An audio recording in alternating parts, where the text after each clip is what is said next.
మేలు చేయుటకై యెహోవా మీతో కూడా ఉండును. ఆమేన్. ప్రభువునందు ప్రియ సహోదరి సహోదరులారా, యేసుక్రీస్తు నామములో మీకు శుభాలు తెలియజేస్తున్నాను.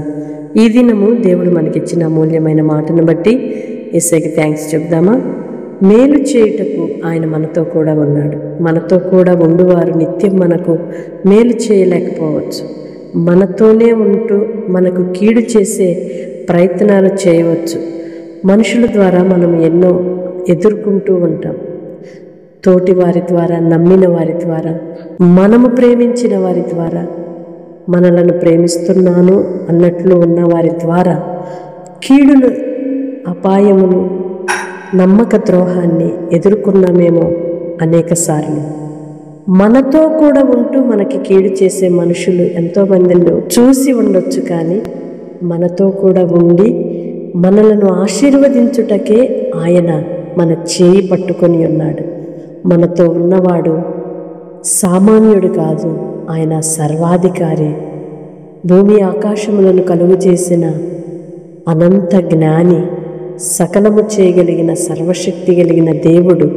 ఇంత మంచి దేవుని, ఇంత గొప్ప దేవుని మనము కలిగి ఉన్నాము కనుక దేనికి భయపడక దేవునిని బట్టి ధైర్యము తెచ్చుకుందాము గాక.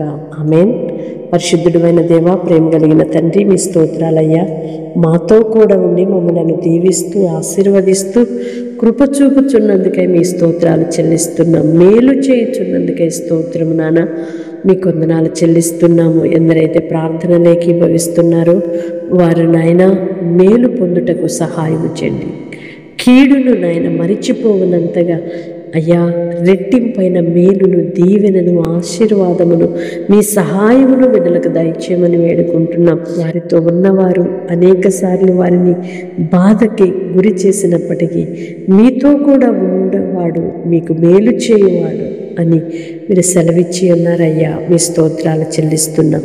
మీరు మా చేయి పట్టుకొని నడిపిస్తున్నారు, స్తోత్రాలు చెల్లిస్తున్నాం. బిడ్డలకు కలిగిన ప్రతి భయము నుండి మీరు విడిపించండి అయ్యా. ప్రతి ఆందోళనకరమైన పరిస్థితులన్నీ సర్దుమణిగిపోవునుగాక. కృప దయచేసి మీ ఘననామానికి మహిమ పొందుమని యేసు నామములో ప్రార్థిస్తున్నాను తండ్రి. ఆమేన్. వాగ్దానం రిసీవ్ చేసుకొని తప్పకుండా ఇతరులకు కూడా షేర్ చేయండి. వారు కూడా దేవునిలో బలపరచబడుతూ ఆదరించబడులాగున మన వంతుగా సహకారాన్ని అందిద్దాం. దేవుని కృప మీకు తోడై ఉండునుగాక. ఆమేన్.